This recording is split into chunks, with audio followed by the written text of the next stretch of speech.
What is up, guys? It's your boy TC back with another video. So, suffering from a hangover from that defeat at the London Stadium against West Ham. That was an extremely poor result that we suffered against West Ham. Of course, it puts a huge dent into our top four hopes at the end of the season. But it's not all dead and buried. The chances still exist. Of course, the team has a huge opportunity to redeem themselves next week against Chelsea, and that would be a very key fixture. Of course, Man United didn't play on Saturday, the same day that we played, so they have an opportunity to close the gap and go equal on points with us. So they're fully back in the running for that top four spot, but it's going to be extremely difficult. Of course, Chelsea won at Burnley, and that was a very tight win for them. Of course, it was a 2-1 win for them as well. But of course, the main focus really yesterday after this game was purely revolving around Mesut Özil and his omission from the squad. So Unai Emery, it doesn't seem as if he's a huge fan of Mesut Özil. There must be some sort of power struggle going on between those two. I don't know what it is. Is it the player? Is it the manager? But that's what we're going to be exploring within this particular video. Of course, yesterday, the key talking point as well was the fact that we lacked a lot of creativity within the middle of the park. There was no transition between the midfield and the actual top three guys that were up at the top.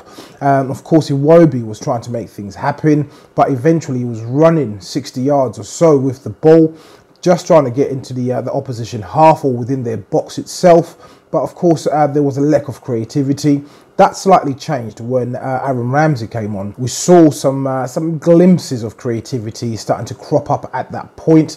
But of course, we missed Mesut Ozil. So the huge argument amongst fans really is, what does Mesut Ozil bring to the team? Of course, we know his creativity is phenomenal. However, the key problem that people have with Mesut Ozil, including myself as well, is due to the fact that he doesn't track back as well. When he's on his game, when he really wants to play the game, he will track back. He'll go back and help the defense. However, on a bad day, or if you want to call it on an off day, he won't be tracking back. He'll just wait for the ball, linger about, walk around the pitch and expect the ball to come to him for him to make things happen. But it's sort of it's a catch-22 really for us as a club, as fans. And I'm sure it's a huge headache for the manager. He's the highest paid player in the squad. Why is he not playing?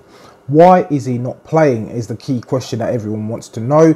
Of course, so the manager yesterday after the match, he obviously conducted a post-match interview where he obviously commented on this whole Mesut Özil situation. Of course, he's been back in training. He had suffered a small niggle, which has been a running theme really for the last two seasons. Even in the last season with Arsene Wenger, Mesut Özil was out with back spasms and all sorts of stuff, and he'd missed a number of games. At the time, of course, we would have thought, or I would have personally thought, it was due to his contract that was due to be renewed at the time, and he was sort of trying to hold the club at ransom by calling in sick or not turning up to training and all that sort of stuff that went on last season. But it seems as if that's continued this season, and part of me still thinks, or is starting to think, that this may certainly be down to the player. Is the player giving up on playing for the club? If he was to be shipped out, where would he go? His wages are absolutely astronomical, £350,000 a week.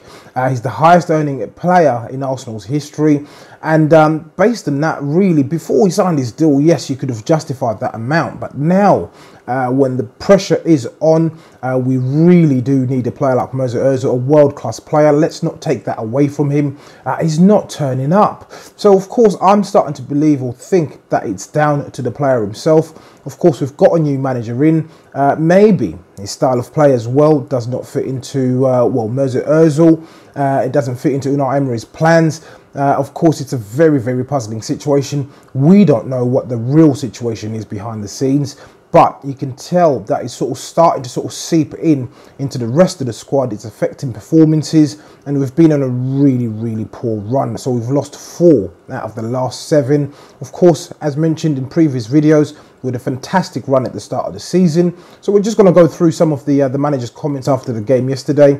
He was saying that we win with him, we lose with him. And this is Mesut Özil, ladies and gentlemen. I think he's not one player, which means that we can't win or lose. He went on to say that the players who were here, the players who deserved to be in this match. Obviously travelled with the team, they played, and I don't see a reason why he would have been omitted from the squad. He wasn't even on the bench. And Unai Emery went on to say, we could have won or lost. We'll continue to work with every player because they are all important, but the decision was to come with these players. So he's obviously missed him out for a reason. And to me, it's sounding as if the player, well, according to Unai Emery, really, from those statements, what I take away from that is he didn't think the player deserved to be within the squad. Why? I don't know. These are the questions that we need answering as fans. It's getting extremely frustrating. Of course, if he's not going to be playing, why not ship him out? Of course, as I said, there's that small issue of his wages. What club will take him on with those kind of wages? And let's not forget as well, Mesut Özil is now 30 years old, okay? He's got a number of seasons left in him, not too many, of course, and we do need to utilise him now, especially within this particular difficult period we find ourselves in. We need to be able to utilise him and be able to actually harness his talents and his skills and make sure that we get the best out of him before he starts to decline as a player. How many more years is he going to be able to play for? We don't know. Maybe next season he'll be a completely different player. He might decline. Of course, his numbers speak for themselves in terms of what he's done in the past, his creativity, etc. But this is a very, very weird situation. And of course, the manager keeps sort of hiding and ducking and diving behind the questions in press conferences. We need the real answer so that we know how things are behind the scenes. Of course, we'll never get the real answer as fans on the external side of things if we're not really internal members of the club. But it's an interesting story. We'll certainly keep you guys updated in terms of the developments. Hopefully we can get a resolution to this matter as soon as possible. But as usual, guys, please do let me know what you think in the comments below. If you're watching this video and you're not subscribed to the channel, please do make sure that you do hit that subscribe button. So once again, guys, your boy TC from I'm Gonna Talk TV, and I'm out.